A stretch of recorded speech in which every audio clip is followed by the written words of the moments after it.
सनातन धर्म में बसंत पंचमी का पर्व अत्यंत महत्वपूर्ण और शुभ माना जाता है।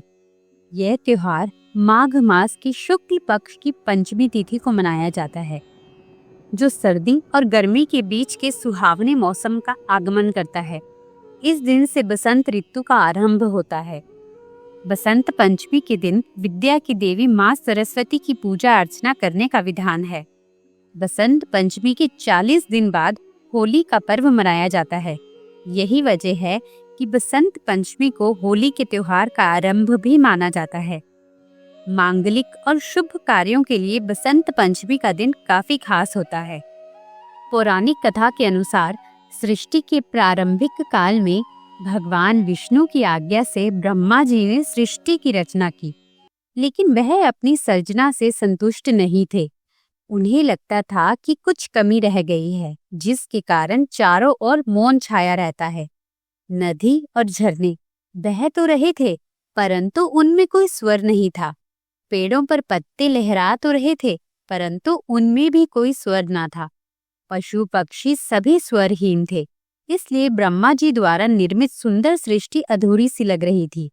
स्वर के बिना सृष्टि ऐसी लग रही थी जैसे आत्मा के बिना शरीर। तब ब्रह्मा जी ने भगवान विष्णु की स्तुति की। ब्रह्मा जी की स्तुति को सुनकर भगवान विष्णु तत्काल ही उनके सम्मुख प्रकट हो गए और उनकी समस्या को जानकर भगवान विष्णु ने आदि शक्ति दुर्गा माता का आवाहन किया। भगवान विष्णु के द्वारा आवाहन करने पर भगवती दुर्गा वहां तुरंत ही प्रकट हो गई। तब ब्रह्मा जी एवं विष्णु जी ने उन्हें इस समस्या का समाधान करने का निवेदन किया। आदि शक्ति दुर्गा माता के शरीर से श्वेत रंग का एक भारी तेज उत्पन्न हुआ, जो एक दिव्य नारी के रूप में बदल गया। यह स्वरूप एक चतुर्भुजी सुंदर स्त्री का था, जिनके एक हाथ में वीणा तथा दूसरा हाथ वर मुद्रा में था। वही अन्य दोनों हाथों में पुस्तक एवं माला थी। आदि शक्ति श्री दुर्गा के शरीर के तेज से उत्पन्न होते ही उन देवी ने वीणा का मधुर नाद किया। उस मधुर नाद के होते ही संसार के समस्त जीव जंतुओं को वाणी प्राप्त हो गई। झरनों और नदियों में कोलाहल व्याप्त हो गया। पवन चलने से सरसराहट होने लगी।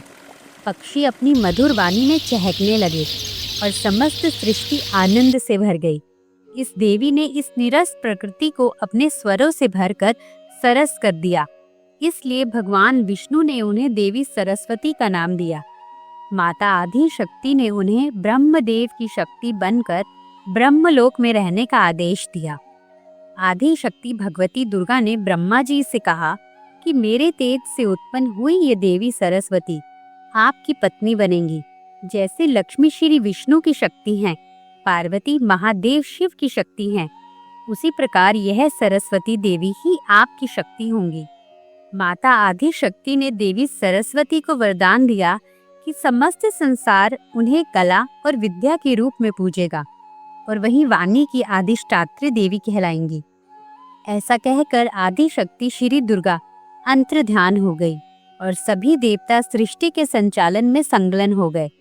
देवी सरस्वती को वागेश्वरी, भगवती, शारदा, बीना वादिनी और वाग देवी सहित अनेक नामों से पूजा जाता है। ये विद्या और बुद्धि प्रदाता है। संगीत की उत्पत्ति करने के कारण ये संगीत की देवी भी हैं। माँ सरस्वती की पूजा करने से व्यक्ति को ज्ञान और बुद्धि की प्राप्ति होती है। बसंत पंचमी के दिन सुबह ब्रह्म मुहूर्त में उठकर उगते सूर्य को अर्घ्य अर्पित करना अत्यंत शुभ माना जाता है। अर्घ्य देने के बाद पीले वस्त्र पहनकर विधि पूर्वक माँ सरस्वती की पूजा करना लाभकारी होता है। इस पूजा में माँ सरस्वती को पीले रंग के वस्त्र, भोग और पुष्प अर्पित करना विशेष रूप से शुभ माना गया है। विद्यार्थियों को देवी सरस्वती की पूजा अवश्य ही करनी चाहिए, क्योंकि वे विद्या और ज्ञान की देवी हैं। छोटे बच्चों को इस दिन अक्षर ज्ञान भी कराया जाता है, जिसे विद्या आरंभ कहा जाता है। इस प्रकार बसंत पंचमी केवल ऋतु परिवर्तन का संकेत मात्र नहीं है, बल्कि यह विद्या, बुद्धि और संगीत की अधिष्ठात्री देवी माँ सरस्वती की आराधना का भी पावन अवसर है। इस दिन की गई पूजा व्यक्ति के जीवन में ज्ञान, कला और संगीत का प्रकाश फैलाती है। इस शुभ अवसर पर माँ सरस्वती का स्मरण हमें सदैव ज्ञान के मार्ग पर अग्रसर होने की प्रेरणा देता है। जय मां सरस्वती।